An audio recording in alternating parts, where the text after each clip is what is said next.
Yeah, g'day everyone and welcome back to the TryPod Live with Winnie and Clarkey. We're here for our round 15 NRL preview show. Let us not waste any time. It's going to be a busy episode today. Let's welcome in the founder of TryPod right away, Jacob Wynn, and let's do a recap of yesterday's game, mate. First of all, how are you going and how did you see the Eels 4-point loss to the Doggies?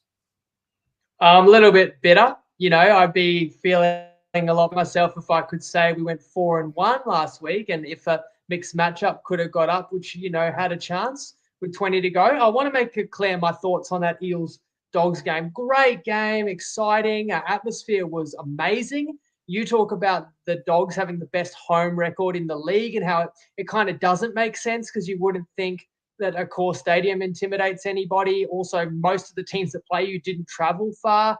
And yet it sort of does make sense when you see that atmosphere and something's really boiling at Belmore amongst that fan base. The belief is growing each week. And I'd have to say belief is what got the Doggies home. The Doggies deserved that win, absolutely. My tip was Eels -1.5. So how can I defend a tip that I got wrong? Because the Doggies were the right side to bet. But here's what I will say.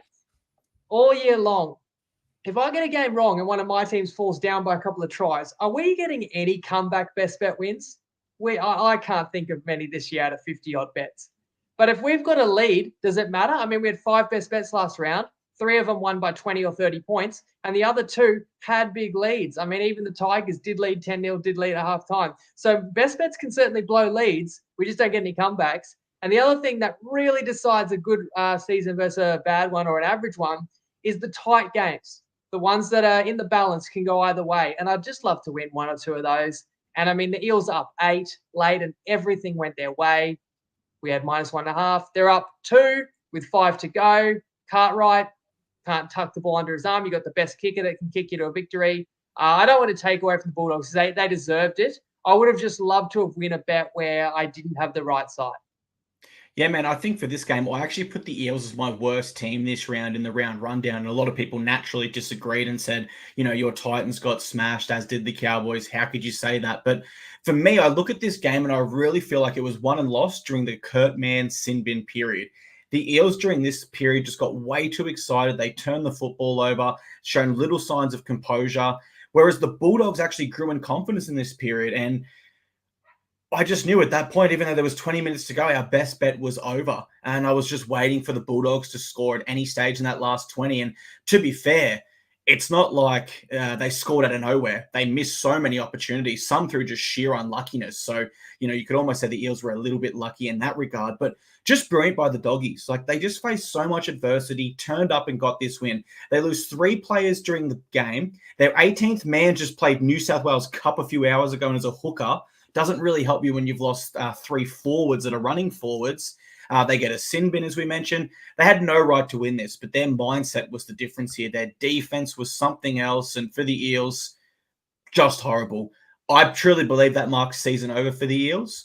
Now, they will likely lose Mitchell Moses for a few weeks over the Origin period. That's obviously going to really hurt, and they simply had to win this game and build some momentum into their season. They failed to do that. It was a pretty shocking game plan by Trent Barrett, I have to say, given he used to coach the Bulldogs. But it does show, if you're a Doggies fan, you remember the Trent Barrett days. They have come a long way, and their fans absolutely deserve this win. So brilliant stuff by the Doggies. That's right. The Doggies fans are glad that Trent Barrett coached the opponent.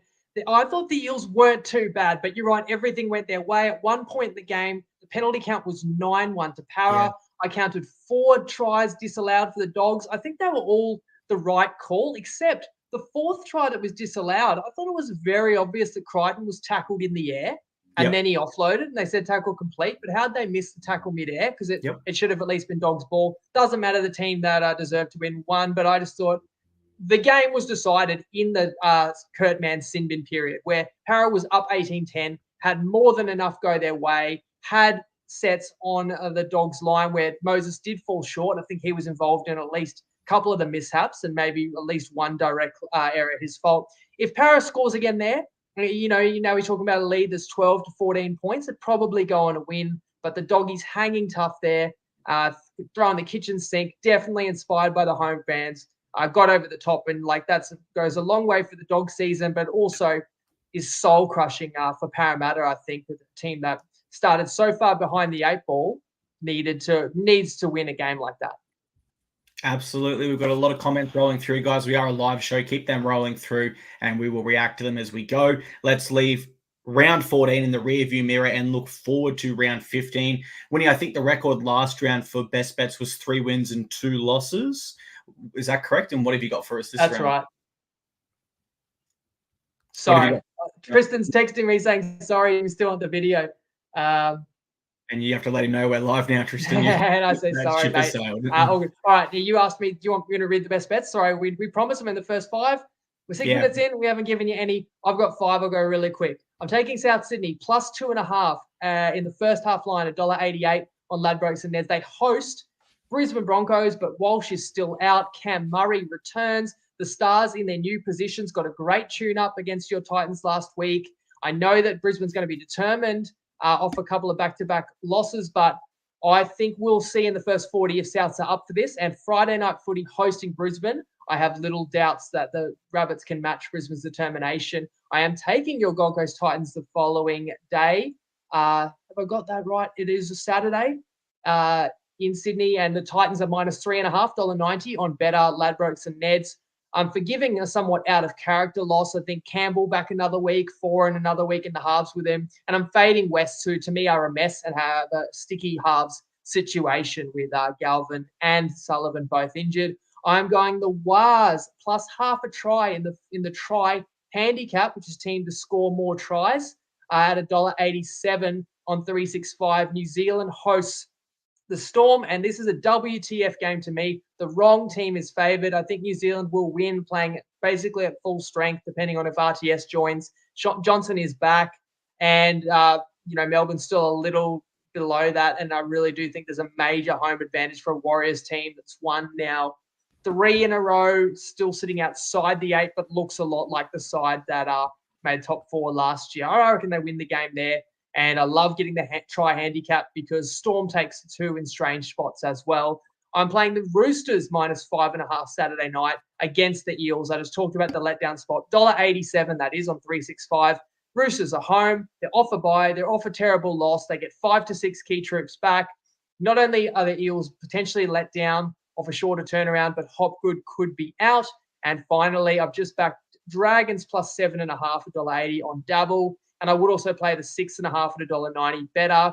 But 10 cents for DCE insurance. I don't think they're equal bets. Take whichever one, depending how frisky you're feeling. I just think it's too many points with a little bit of doubts around Olakuatu injury. Potentially a matchup edge, the style that Dragons play, which we saw played out earlier this year, and that maybe Flano knows how to beat Manly, and that side had turbo. This one doesn't. And the Dragons just have a pep in their step. They're playing tough footy right now, and that's a decent number of points from on Sunday. Arvo. Mate, I took some notes on every single best bet there. I'm pretty much on you with all of them except one. But the one I'm not with you, I do think it's a bit of a coin flip. The real interesting one, though, is the Bunnies. When we say the Bulldogs have a great record at Accor Stadium, the Bunnies have actually defeated them there this year. However, the Bulldogs were the away side. Hence, the Bulldogs keep their undefeated home record. And Ryan from Facebook says, Clarkie, you promised the dog if the Bulldogs won. Incorrect, Ryan. I was going to bring the dog on as a special guest if the Eels won, because he did bark as a bit of an omen. And the last time he barked, the doggies went on to lose. But very, very disappointed with my dog. Needless to say, he'll be getting less cuddles this week. Alrighty, Winnie. Usually at this point, we would have a clip from the CEO of Top Sport, Tristan Merlehan. But he is currently on a cruise ship in the Bahamas, living his absolute best. I don't know where he's on holiday, but so we will not get any exclusive market insight from him this week. But of course, maybe later at the show, he's actually sent something through to me. Okay, stay tuned. Now we can move into round 15. Let's do it, mate. Let's move straight into round 15. Alrighty, game 1, Thursday, 7:50 p.m. The Sharks host the Dolphins at PointsBet Stadium, and the line is set at minus 9.5 in the Sharkies' favour. They welcome back Nico Hines and Braden Hamlin-Welle on the bench. For the Dolphins, their origin reps return. Of course, that's the Hammer and Felice Kafusi. Alrighty, Winnie. The Dolphins are coming off back-to-back losses, and their struggles outside of Queensland are well documented. So how do you see this one playing out in the Shire? So we've got the Hammer in unreal form rejoining the Finns. Kaufusi named it prop.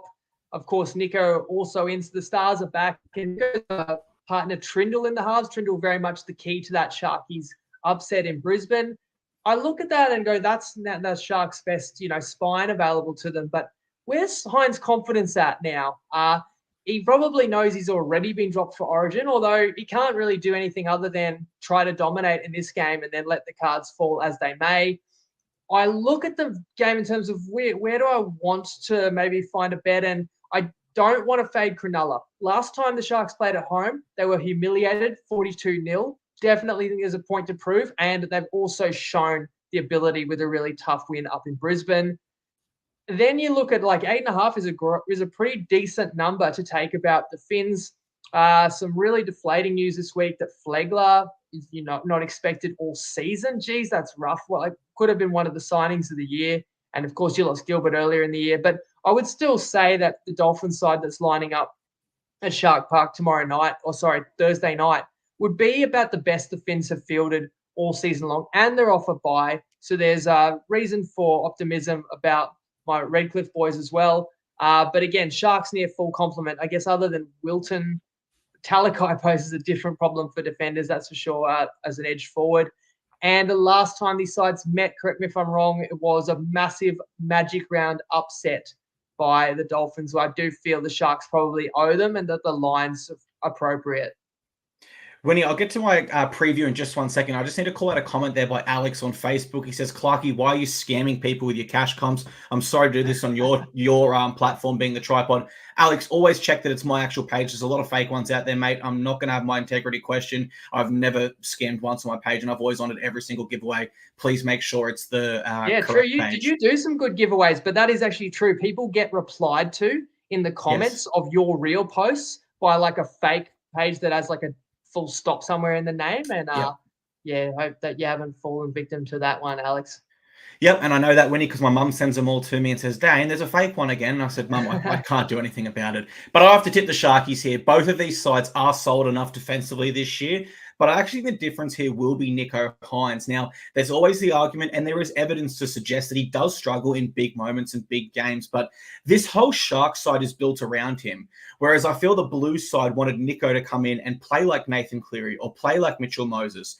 Here at the Sharks, that's not the case. It's Nicho's side, and they play around him. He is at home. I think he can have a big game here. There is definitely some outside pressure on him with Mitchell Moses reportedly, a big chance to come into that blue side. He's also back. But I think this is a spot where if Nicho Hynes can ever respond to pressure, this is one of his best opportunities because everything is in his favor. His side is a stronger side. His side's in better form. He's at home. He's coming off a week rest. So I think this is a spot where Nicho Hynes can respond big. And if he is at his best, and we've seen him have multiple, 3+ try assist games this year, I just still can't tip the Dolphins winning outside of Queensland. Until I see them turn it around, I think of all their wins across their club's history, they've only had 4 outside of Queensland, or maybe 3. They are coming off a bye. That's a positive for them. But I'm going to go with Nicho Hynes having a big one here, and my tip will be Sharkies at the line. Alrighty, second game is Friday, 6 p.m. It's the Raiders hosting the Cowboys at GIO Stadium, and the line is set at -1.5 in the Raiders' favour. I'm going to go to this game. It should be a good one. The Raiders welcome back Hudson Young. Meanwhile, the Cowboys welcome back all of their Origin contingency, as well as Jordan McLean returning from his calf injury. Now, these sides, Winnie, have actually not met since round 1 last year. That game was in Townsville. We all probably remember it. The Cowboys were, I believe, heavy favourites, and they got away with a 1-point field goal victory. How do you think this meeting goes this time here in Canberra, not Townsville? This could be the toughest game to predict how it's going to go all around because these yo-yo teams. I'll tell you right now, I'm not taking the Cowboys. My only consideration was Canberra. Did everybody know, I think I mentioned it on the recap, that North Queensland's the only team in the comp yet to have a bye. They have played 14 out of 14 rounds. And the team that's sitting 12th has the most Origin players of any squad. They've got 6 Origin players as well, which usually, the best teams have the Origin players, and at least they might be able to cover that. So it's a horrendous point in the season for North Queensland. It very much showed last week, and that's fine because we were on the Warriors. The Raiders, meanwhile, coming off a bye. Hudson Young returns. The Cowboys do name their full Origin contingent. So Robson and Taulagi had complaints after game 1, but are able to come in, as is McLean, though. He's going to have to pass a fitness test. And the Raiders are off an outstanding overtime win in Queensland. Playing at night down in Canberra, I feel against a Townsville team could be a factor with the cold and the conditions there. So good on you for braving that and getting out there. Look, on paper, it screams play North Queensland because they are the superior side in terms of talent. They need the game badly if you think there's any life left in this season. I could argue season's on the line for North Queensland, but they've failed to deliver in several important games already this year. And Canberra's going to fight at home in front of their home fans. And in a way, the Raiders are playing with house money.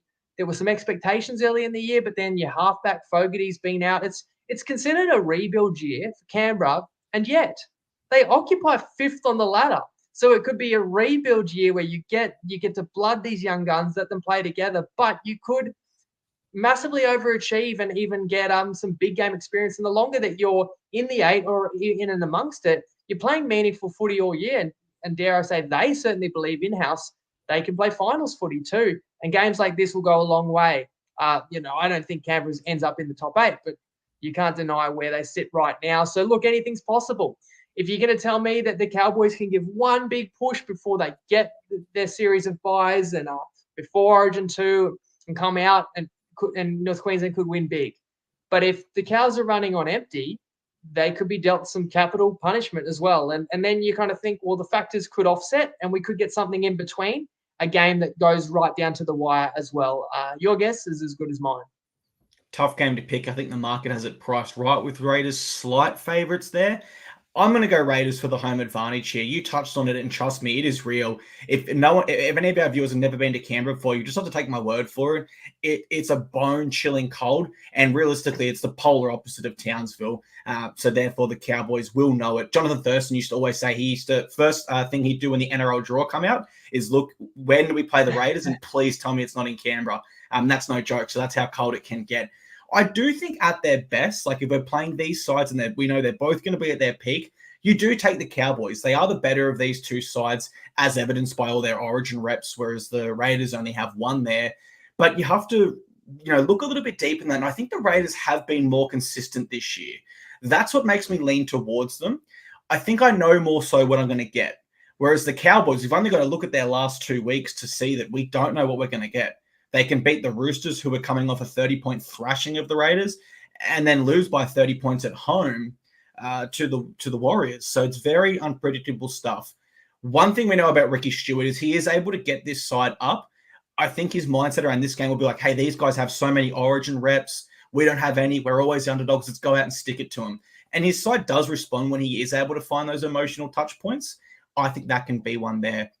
And when I looked at this one, I thought, well, the Cowboys have great attack. And I do look at the Cowboys as a fantastic attacking side. They actually only average 3 more points per game than the Raiders so far this year. So that's less than a try. And we're talking a Raiders side that's been without their main halfback for 4 or 5 weeks now. I think being at home for the Raiders is worth a try. So I'll take them at the line here for my tip. And before we move to the big one Friday night, let's just shoehorn Tristan's Market Insights video.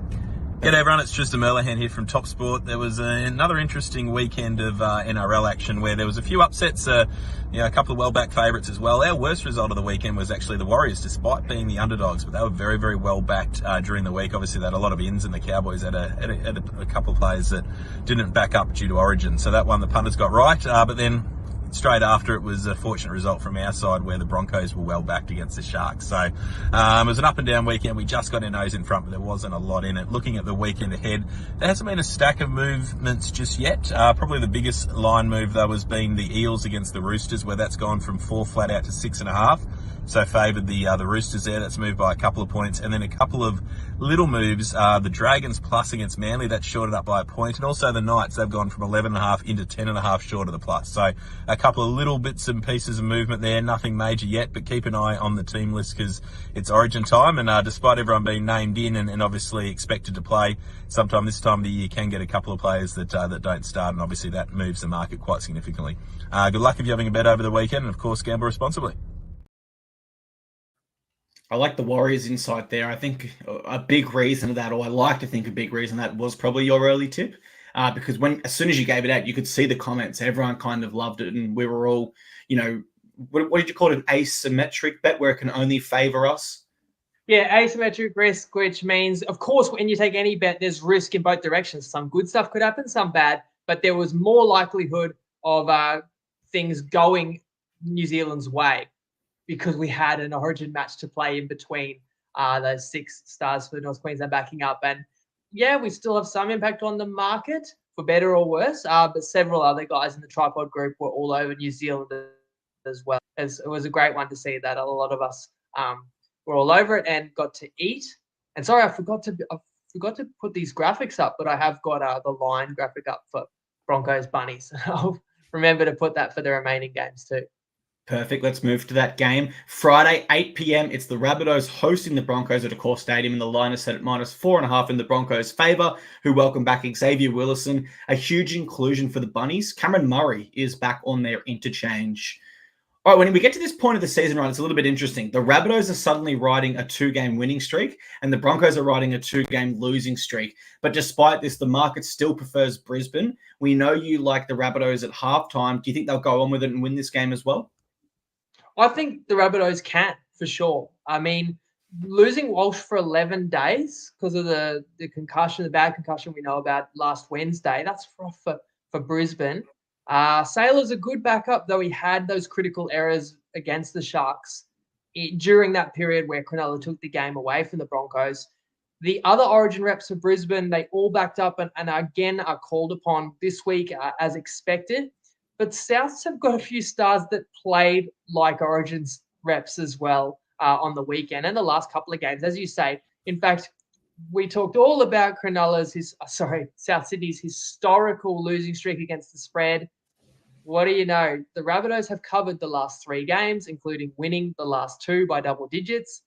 The Broncos have not covered the last 3, and they got to play them all at Suncorp, including losing the last 2 outright.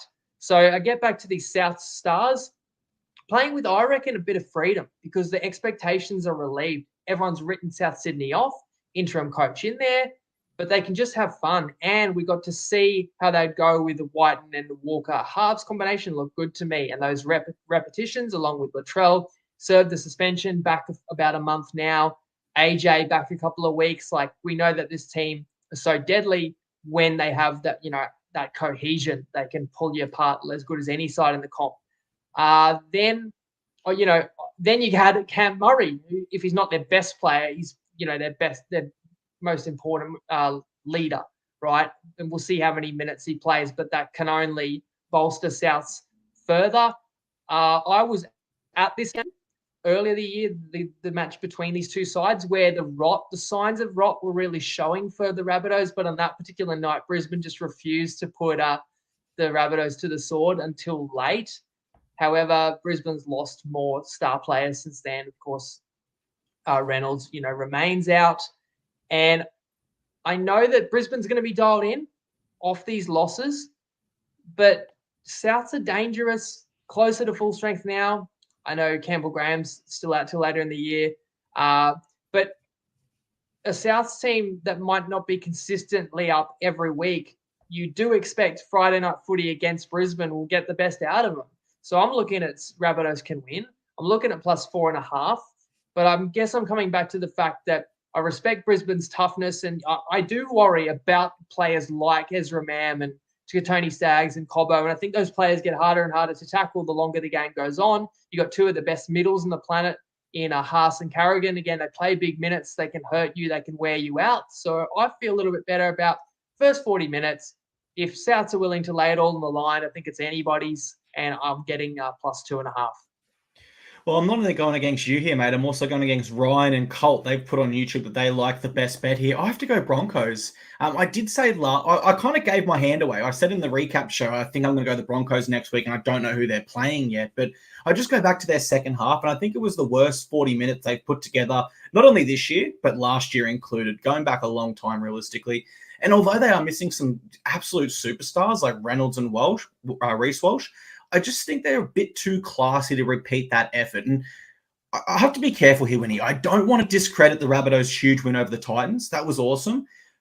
But I think most people would acknowledge I watch the Titans closer than a lot of other people because they are my team. And you know what I mean? I would say that of anyone who supports their team. And I can confidently tell any punter that was an off performance from the Titans. Compared to the amount of effort we had the last 7 weeks, we just didn't look ourselves. And I know that the Rabbitohs have had another win in that time there, which was over the Para. But we now reassess Para, right? Because although they got a good win over, and that was before Gutho and Moses were back. Exactly right. Like, I just don't want to. I want to give South credit, but not too much credit, I suppose. The other glaring difference for me in between these sides is the defensive ratings. The Rabbitohs are still conceding an average of 32 points, whereas the Titans are the Broncos are at 21. So the Rabbitohs do have more attacking weapons, but what has made this Broncos side so great over the past year or two has been their defense. And when we talk about coming off 2 back-to-back poor performances, where will Kevin Walters look for that response? I think he'll look through it defensively, and I do think they've got enough defensive resolve to frustrate the spine of the Rabbitohs, which, as we know, if you can frustrate Latrell, Cody Walker, Jack White, and get them off their game, then they're not as effective as they can be. So I'm going Broncos here at the line, and I'm going against, seems like I'm going against the community here. Seems like the Bunnies. Well, I respect your points, Dan. Just to be clear, I was on Souths as the best bet against Para and against the Titans. So they didn't shock me when they won those games, but I also didn't wildly upgrade Souths off those wins. They weren't impressive wins because that was a very much depleted Para, and it was the Titans on a bad day. But I'm more seeing it as some nice tune-ups. They've come through. They really haven't had to exert too much. They've regained a bit of the confidence because Souths was a basket case in the first 10 rounds. And they've gotten to work on combinations as some of the best players have gotten back in. And I think you're right to say Brisbane, when they're on, is a very elite defensive side. They're going to have to be to deal with South Sydney, because South Sydney is going to pose a great deal of problems with these star players across the park. The issue is, can Souths defend when the game swings against them? But what I'm not too worried about is Souths in attack. I think they're going to be very hard to handle. And don't forget, Friday Night Footy also means an exclusive Better Same Game multi crafted by Winnie himself.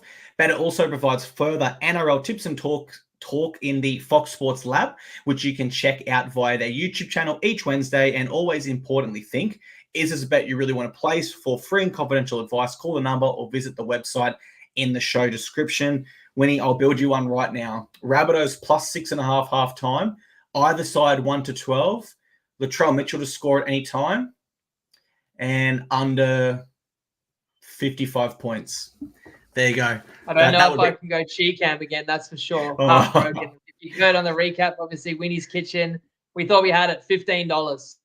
Yeah. It was right, but the bunker denied us. They got it right, but a little bobble in a aerial contest. We were that close to a 4th double-digit winner from the Kitchen.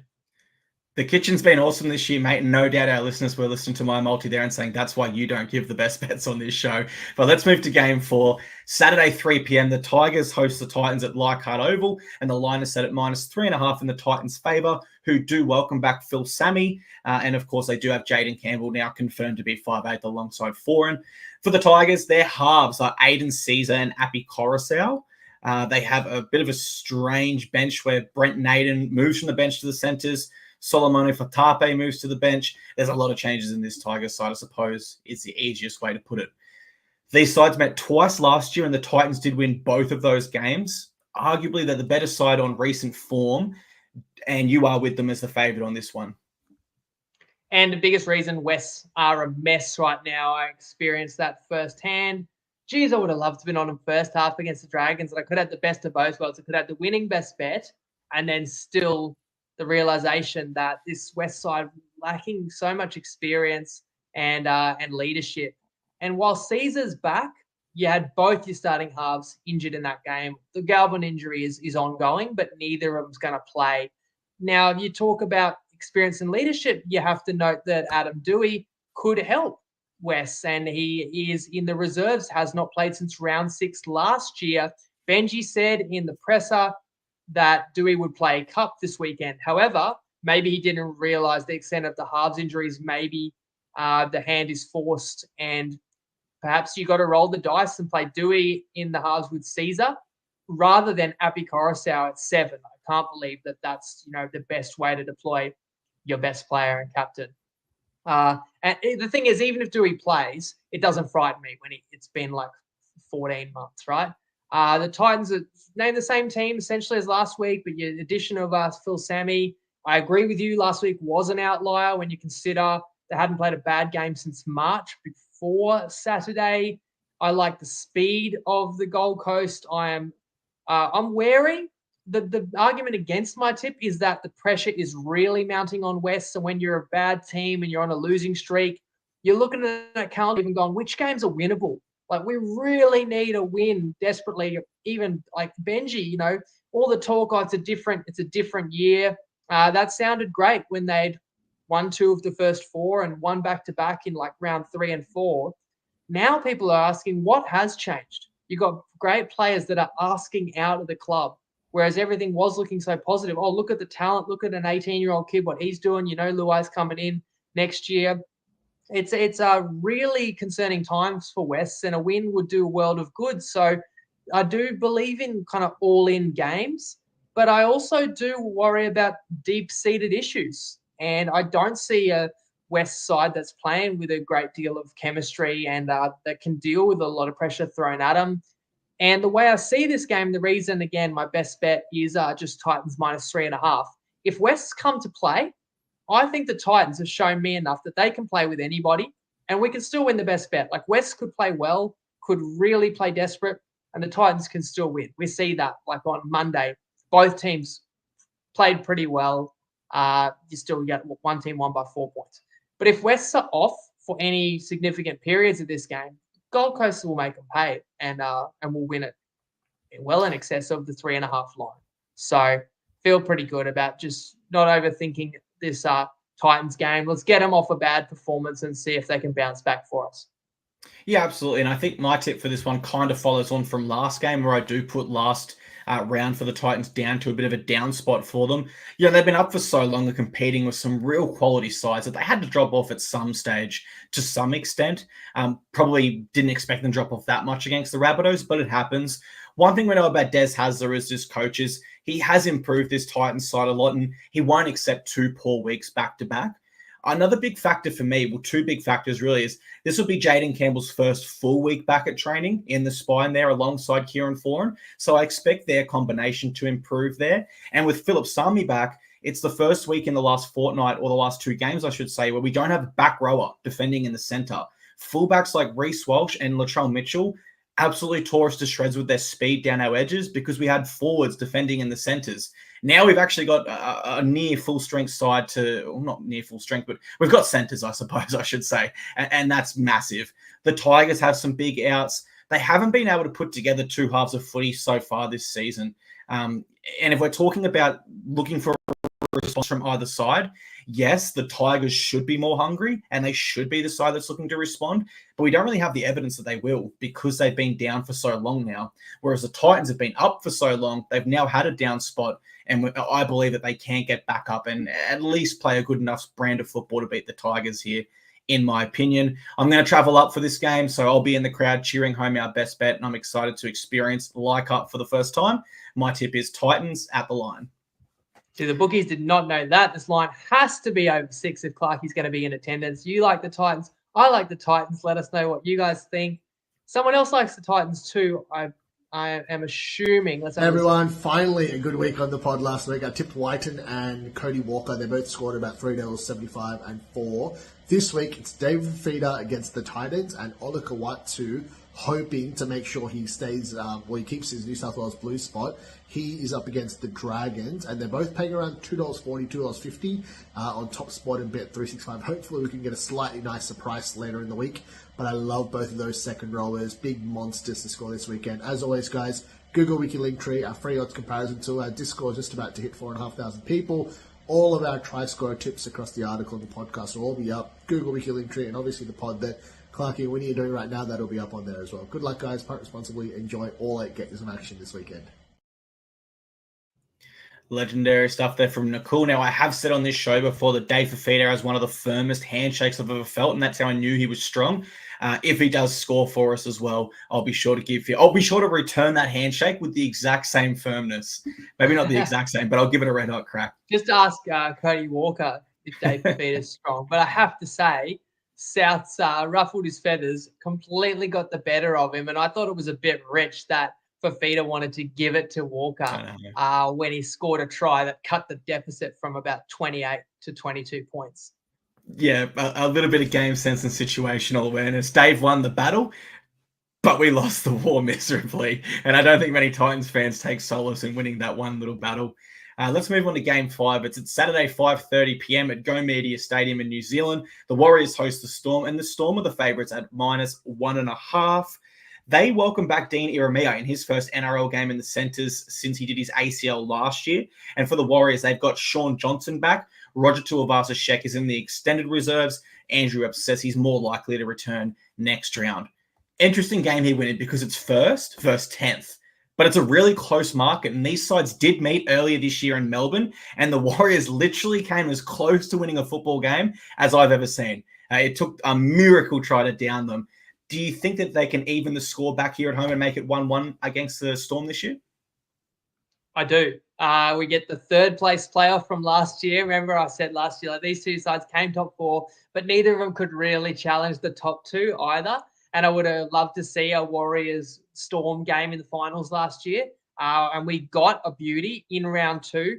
One of the greatest wins of the season from a Melbourne perspective, and one of the most gut-wrenching defeats of the year. Of course, the Coats try to finish it off, but what was it, 10 or 12 points in the final 3 minutes there to steal the win for Melbourne. But now we get a full-strength New Zealand pending RTS, and I'm not expecting him to play for my bet. That would just be a bonus. The Storm lost Remus Smith. Faulongo, sure, is talented, but we see as well not quite a Pappenhausen there. And Wishart's done very well at 6, but is no Munster. And I'm looking at this. It's Saturday night, Mount Smart, and you've got top of the ladder rolling into town. You've got a Warriors team that is still outside the 8, but has absolute aspirations to be finals footy again, to build on what they established last year. And I'm seeing the signs again in the last 3 weeks where the Warriors have 3 wins, as well as a bye prior to last week, which really helped them refresh and get troops back on deck. I think that we're going to have an absolutely amazing atmosphere and potentially a gripping game. But New Zealand wins it for me with the class and direction that Johnson's going to bring. And if there's a criticism of New Zealand, or if there was one earlier this year, I felt like they were too Johnson-centric and teams could shut that down. But since he's been out, it's actually allowed others to blossom.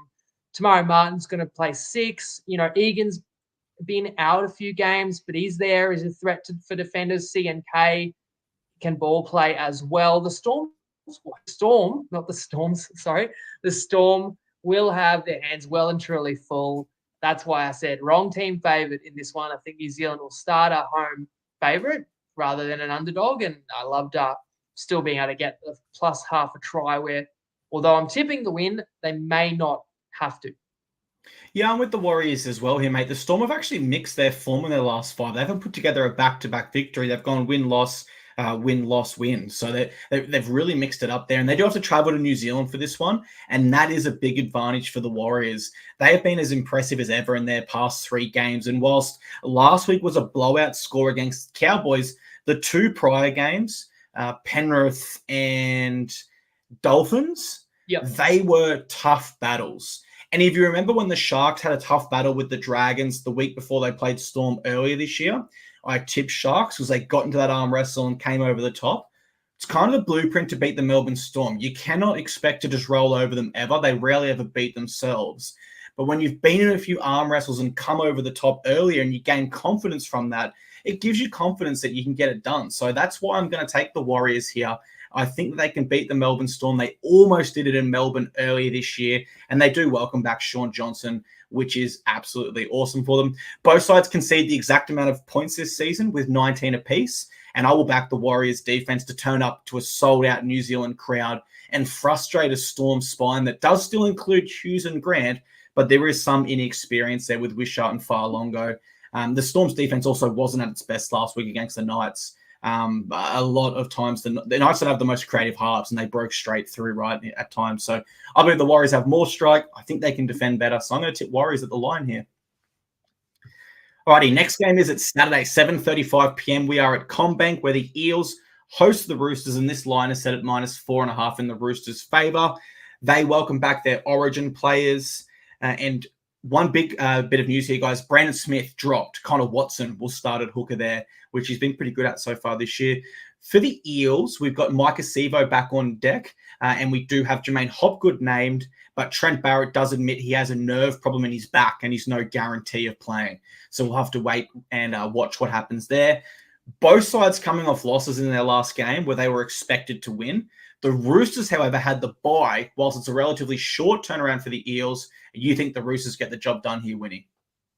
And to reply to a comment, yes, I would still take Warriors head-to-head as well at $1.90, or I'm sure at least you can get $2 odds, $1.95, maybe plus 1.5. If you don't have 365, you can't get the half try.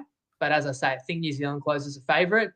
In this game, we are seeing the money's already come for the Roosters. Tristan mentioned it. The graphic on the screen says 4.5, but we know it is now 6.5 in most places. And when I did my assessment of this game, I kind of said to myself, yeah, I've missed the best of it.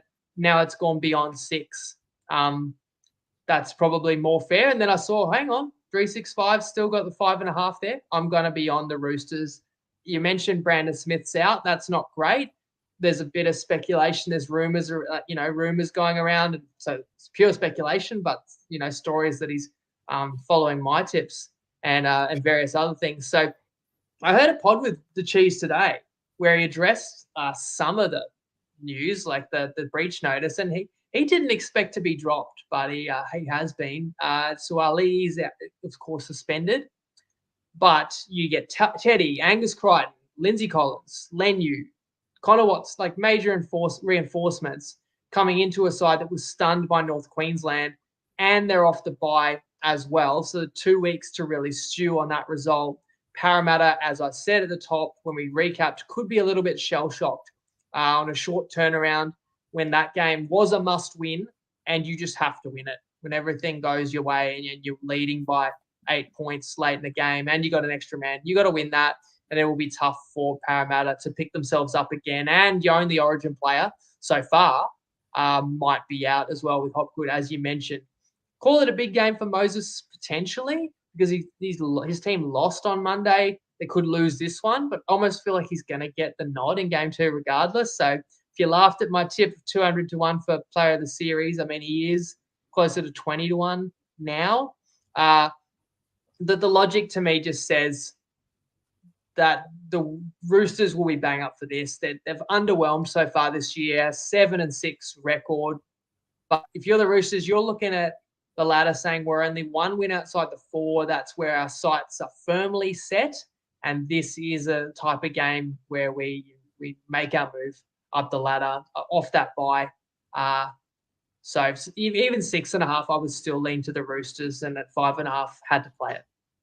Yeah, I completely agree with you, and I'll probably echo some points. I prefer the Roosters here. They're the better side on paper. They're the fresher side. They're coming off a bye. They've got better form this year than the Eels. Everything that I look at in this one leads me to a Roosters victory, and I just thought the Eels were very disappointing yesterday against the Bulldogs side. They really failed to build any momentum and back up what was a great win over the Sharks. Now, the Roosters weren't much better against the Cowboys. That's a game they should have won as well. They were favoured massively. But the bye for them just came at the perfect time. And it was almost as if the players clocked off a little bit too early in that one and thought they'd won it and thought it was bye time and a chance to get away from footy. Their Origin reps also didn't have to back up. So they'll be fresh, having not played since last Wednesday now. So I think their team will be firing here. They average 9 more points and they concede 9 less than the Eels so far this season. So that's an 18 points difference there. That's huge on its own, given we're now 14 games in. That's a big snapshot. And with so many factors in their favor, I don't want to overthink this one at all. I'm looking at this like the Raiders game, where we all just kind of had a gut feeling the Roosters were going to come in and blow them off the park. I think that's what we'll get here as well. So my tip is Roosters at the line. Alrighty, Game 7's at Sunday, 2 p.m. We're at 4 Pines Park, where Manly host the Dragons.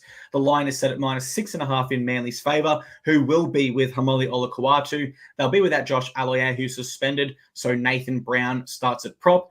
No changes for the Dragons side.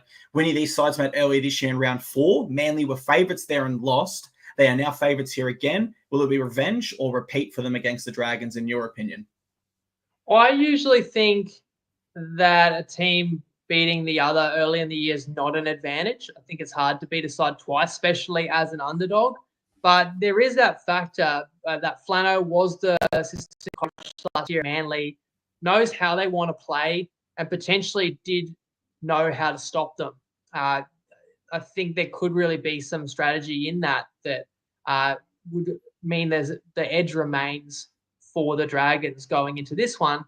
You've got a St. George side that's unchanged, that has a longer turnaround. You've got, I know Nicole likes Olakau'atu for the value, and you play it, you could call it somewhat of a free swing, because if a guy's ruled out, you get your money back anyway for an anytime try. But that's crucial. He's such a damaging player, and I'd be worried he had to leave the field, Olakau'atu, against Penrith.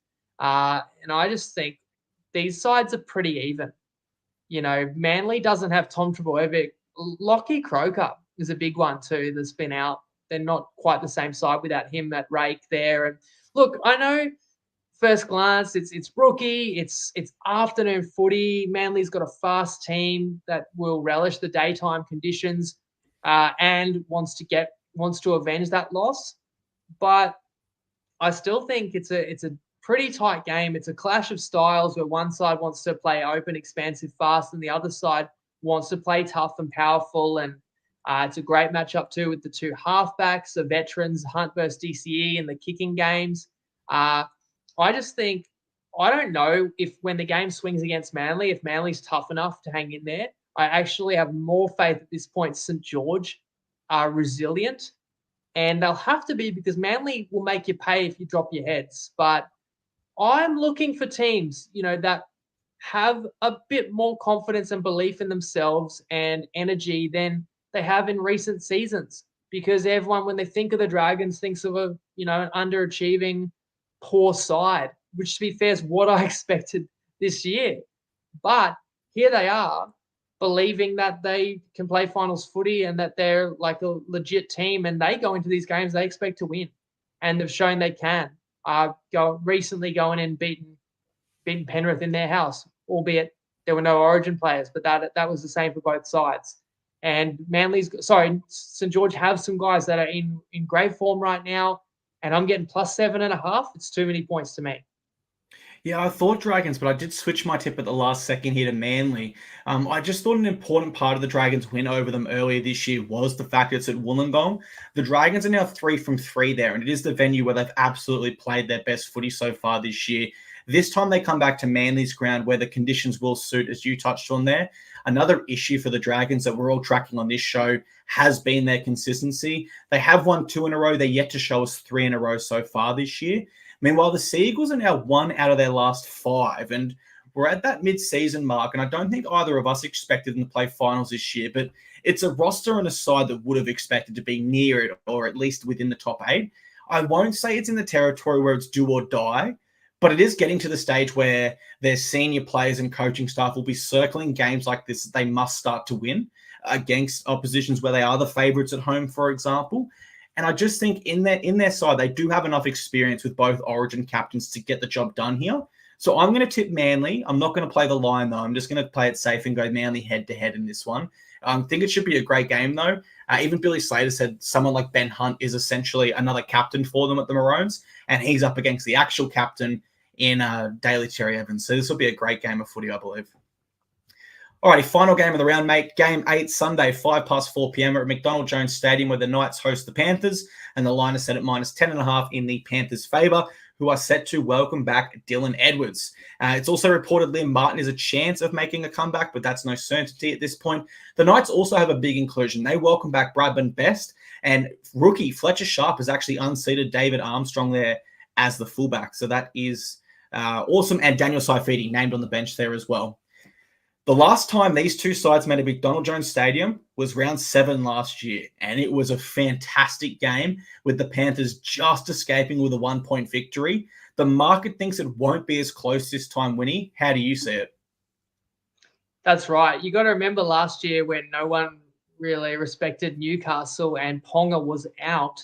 They should have beaten Penrith, had them beaten, if not for a couple of Cleary field goals. That was a full-strength Panthers side that just pinched the win in Golden Point in the end. You'd expect that Penrith's got too much for Newcastle to handle this weekend, but like the bookies haven't missed with a double-digit handicap either. For sure, I think Edwards would want to get out there and prove that he's fit and right to get that opportunity that he wants at Origin level on the back of a strong display here. As for fullback for the Knights, I don't know if Sharp has displaced Armstrong or if it's the injury, that Armstrong out, because Armstrong is in the reserves and could return to this game too and could strengthen or bolster Newcastle that little bit further. In addition to Daniel Saifidi and, of course, Brad McBest, another guy who, if he plays the house down, Origin's still an option. We've both said Latrell and we both would have had him in game 1. I tell you, if Madge had done what we suggested, which was Latrell instead of Swalii at centre, what a different game it could have been, because we talk about the send-off probably costing New South Wales 20-plus points. Maybe Latrell's not Madge's style of player. Bradman Best maybe more so, that hard-nosed power player. So he certainly wants to come out and make his case. You got a Knights team that was really brave in Melbourne. It doesn't guarantee they're going to be able to back it up, do it again here against the triple premiers. Penrith bounced back themselves at home against Manly. And I'm looking at the line going, I would lean to Newcastle, respecting that generally they play at home and acknowledging that last time the Knights were at home was a horror show outing in front of their members. But if anything, surely that means Newcastle, it will mean a lot to them to repay the people that actually paid money to come and watch that dismal display against the Dogs. Absolutely, mate. Taking the 2 against the Dogs early was a sign that something was off. They didn't want to play footy that day, and their members absolutely deserve better. There are a few reasons to like the Knights here. Another one, like you said, is Bradman Best.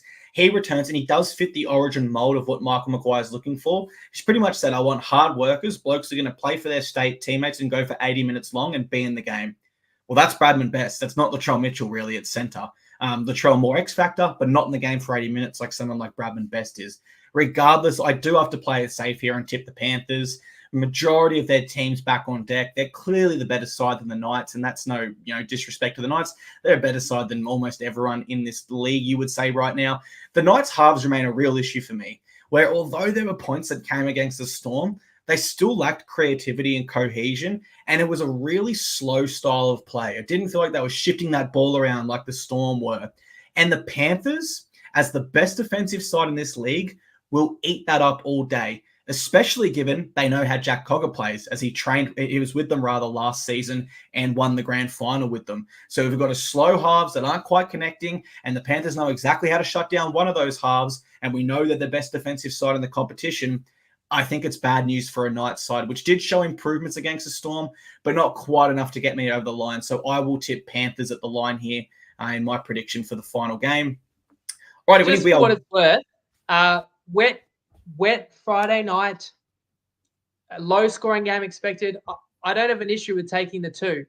What I had an issue with was 0 points after that, couldn't score against a team with a man in the sin bin, and giving up try after try after try to a Dog side that was missing like 3 or 4 of their best players. That was more where I got my concerns.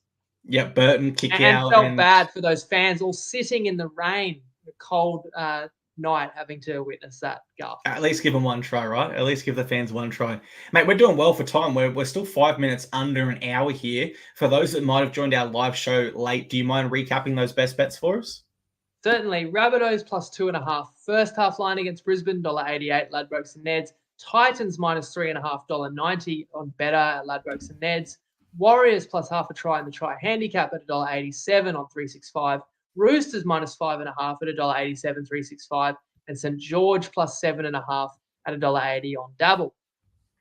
Mate, you're the man that always has a plan. Thank you very much for tonight's show. Thank you very much to our viewers for being here with us as well.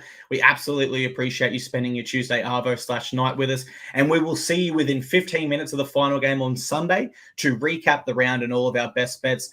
Over to you, Winnie, for your final say and the famous last words. Words, dare I say it, more famous than Gus Gould's last words for Origin. I'm going to put it out there. Mixed matchup will be negotiated tomorrow, and so look out for that under Rugby League Markets on Toppy. I'm going to cook up something for Euro 2024. That's a bit niche, the big football tournament in Europe, but I picked the winner in Italy. I think it was only 3 years ago because of COVID. So there's kind of people want an encore tip for that. So look out for that. I'll come up with something creative, some type of tournament multi if people want to follow. It could be fun. The NBA finals are underway, and I did give out kind of Boston and series handicap, and they are up 2-0. But still got a few more games to go. The series moves to Dallas now. And I want to say something else is on as well, but doesn't come to mind. Anyway, check out the group, and anything you'll find will be there as always. And let us know what you make of my tips this week. Best of luck, guys. Have a great week. We'll see you for the recap and Lego.